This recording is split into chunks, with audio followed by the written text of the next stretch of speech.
So yeah, in the last session, I actually walked us through the process of updating a budget. In this session, I'll be walking us through the process of actually deleting a budget. So before we start, I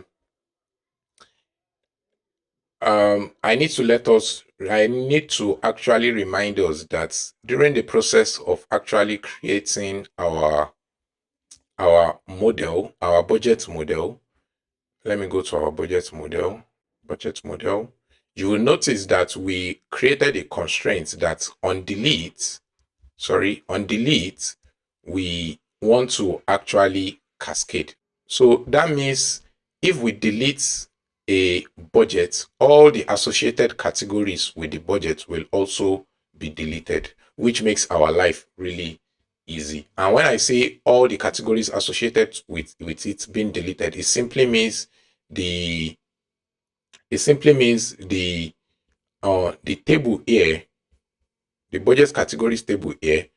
If we delete a budget with ID of 5, all the places where budget ID of 5 actually appears here will also be deleted. So let's try that out. So the first thing I'm going to do is create our function as usual. And this will be the handler as usual as we have been doing. And this will be delete budget, right? And as we have been doing all along, this will be return an error,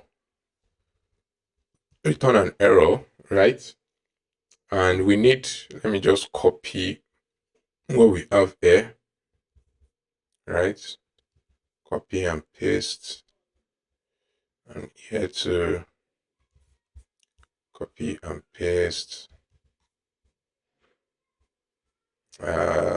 Maybe it's high time I start ignoring this comma okay, since this is actually a system stuff. So let me just, for this particular section, I'm just going to ignore that. I'm going to put the underscore right there. That should reduce the number of lines of code that we have. I will do the same right here, and I'll replace with underscore. I will do the same right here, and I will do the same with underscore.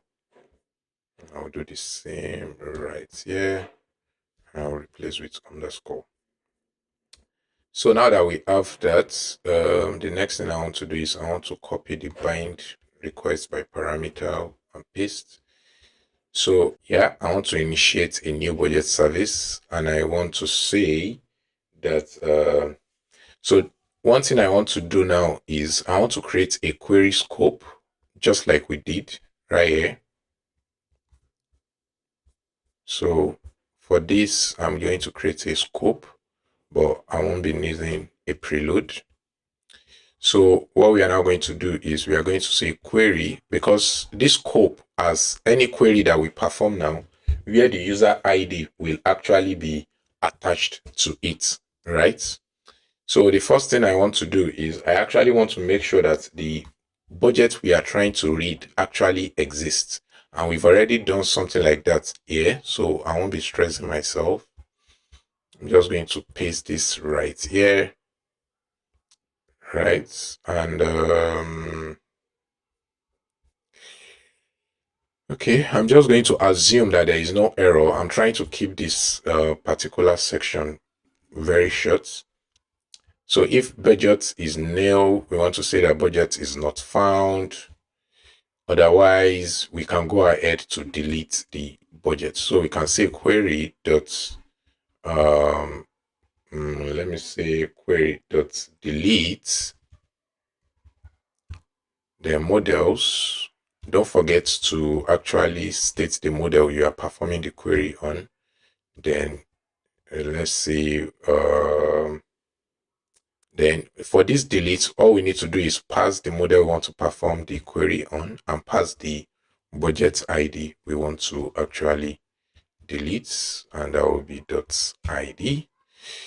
And we can then return, let's say common.send.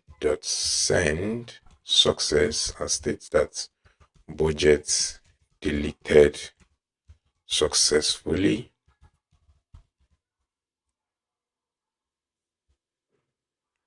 Okay, this remains this context.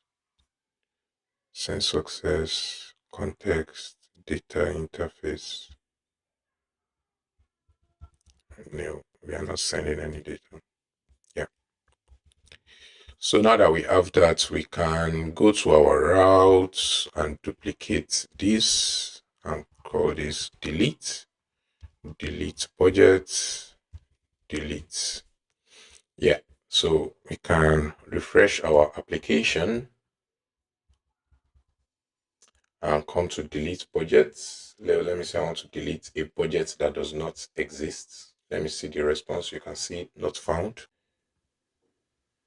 This should be budget not found, not just not found. Oh, okay. The reason why we are getting not found here is because we don't have /API. It's actually route not found. So if we hit the, so you can see now we are getting budget not found. And if we hit the 5 budget with ID of 5, so you can see budget deleted. If we hit it, budget deleted again, we should be getting not found.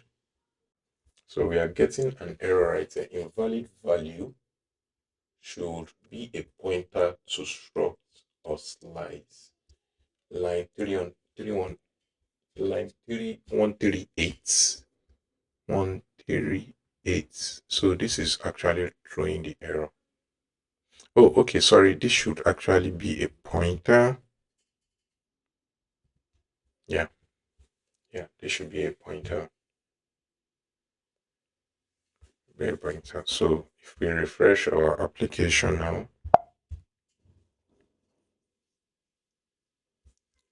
and we hit the API, now our budget is being deleted appropriately. If we hit it again now, so you can see we are getting budget not found, and our this thing is also telling us record not found. So if we input an invalid budget ID, we are getting budget not found as well. So our delete functionality is working fine. So if we go to our budget categories, if we refresh, the budget with model ID has not yet been deleted. Oh, okay. The cascade level is on the database level. And the reason why this is not being deleted is simply because the way GORM performs delete is basically just sets the deleted arts as null, right? So since that is the case, that's why this is not being deleted. The category association is not being deleted. So if we want to delete the category association, what we can do is basically let's go to the documentation. Let's look at many to many. So let's see CRUD here. CRUD with many to many. I can't find the document. Okay, this association mode. So deleting. So you can see delete. This is it right here. This is it right here. So this is a way to actually clear it. So I'm just going to copy this.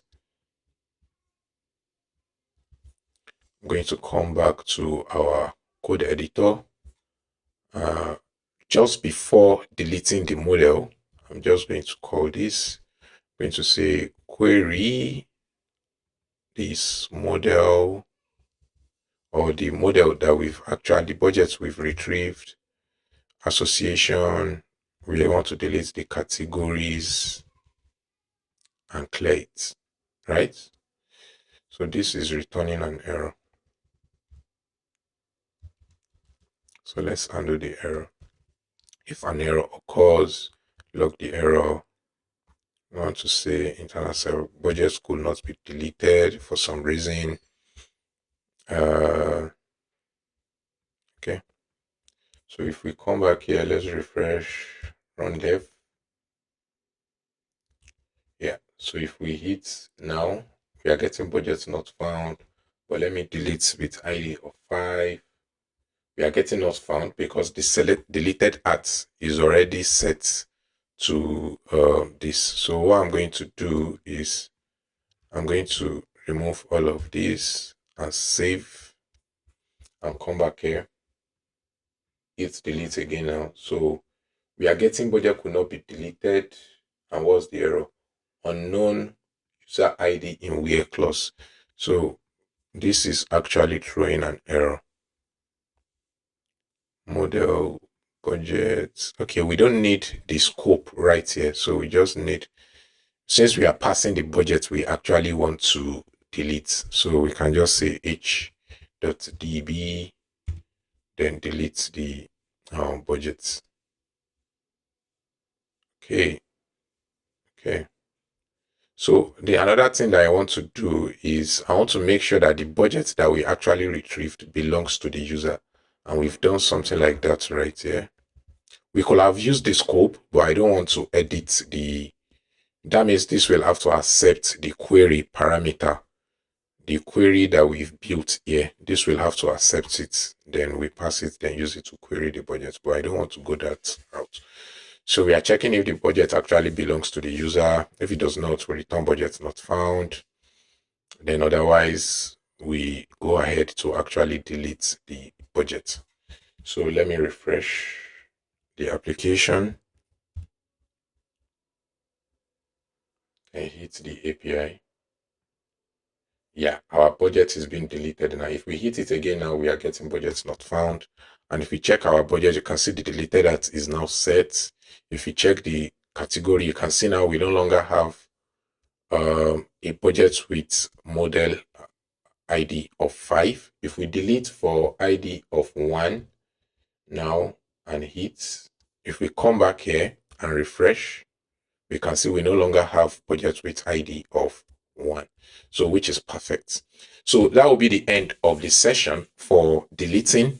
I hope you've actually enjoyed the start how we started with creating listing of the budget, updating of the budget. Now we have arrived at deleting of the budget. So the next thing I'm going to be taking care of now is I want in the next session I want to show you how to actually handle transactions in Go ORM so that you will be able to, we will make sure that during the process of creating our category, if we are on, or creating our budget, if we are unable to associate a category with it, it can be rolled back and make sure that nothing happens. And when we are updating or deleting a category as well, a budget as well, we want to make sure that both the budget and the category itself are deleted. So we'll be treating transactions in the next session. See you next session.